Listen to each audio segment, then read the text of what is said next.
Hello everybody, it's time for another edition of Vintage LEGO Reviews. Today it's set number 5976, River Expedition, in which we witness the return of Johnny Thunder, the fearless explorer and his expedition crew, along with some other awesome minifigures. There are two main components to this set, the steam-powered riverboat and the cave with the mystical sun disk inside. When you combine both elements, you couldn't really guess this set only has 313 pieces. There is quite a bit of quote-unquote trickery done with the larger boat pieces that make the set overall look bigger. Nothing wrong with that though, so let's jump right in. We'll take a look at the cave with the head-shaped entrance first. It's full of overgrowth. Well, it's in the middle of the jungle, of course it is. And there is a booby trap right outside of it, tempting adventurers to try and take the diamond. But there is a catch, of course. As you try and pull the ruby from underneath the skeleton, the axes come flying down trying to chop off the bandit's fingers. There is also a campfire running outside. It seems as somebody beat Johnny's crew to the cave. Uh-oh. Other than that, nothing of note outside, except this spear with a scorpion and a bush full of snakes. And if that's not enough critters for you, let's take a peek inside.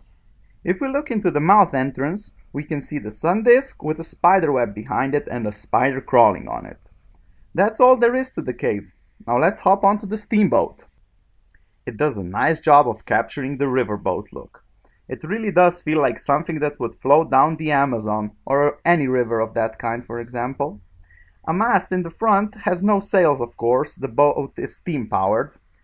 We see a bit of detailing done around the hull with all sorts of accessories. Finally, there is an elevated platform for the ship's wheel and a chimney blowing up steam with a pressure panel right next to it. Moving on to the minifigures.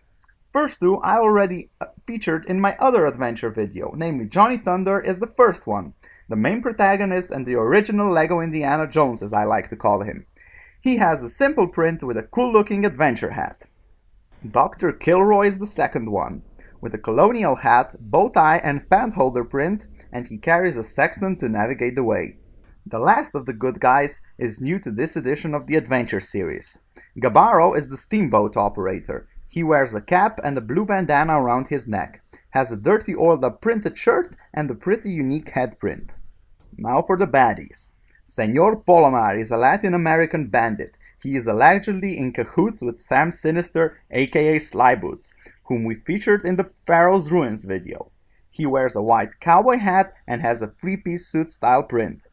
His accomplice, Rudo Villano, has a mean mug to him with a folded hat on his head, and he also carries an expedition backpack.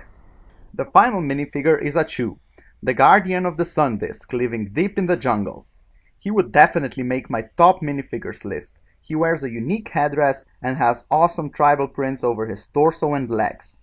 His face is painted up to better hide in the jungle. He also has a pretty unique cloak with a LEGO figure head printed on it, in tribal style of course. His weapon of choice is a spear, decorated with colorful feathers. And that is that. The retail price of this set was set at $50, and I have seen sets with more pieces for a lesser amount of money. However, this set is quite classic, and as I mentioned earlier, the piece count is a bit misleading. Along with the amount of cool minifigures, it still justifies its price. Just a single play feature in the set really, and not the most spectacular one I must add, but oh well. That brings us to the end of today's video. Don't forget to hit the subscribe button and stay tuned for our next adventure.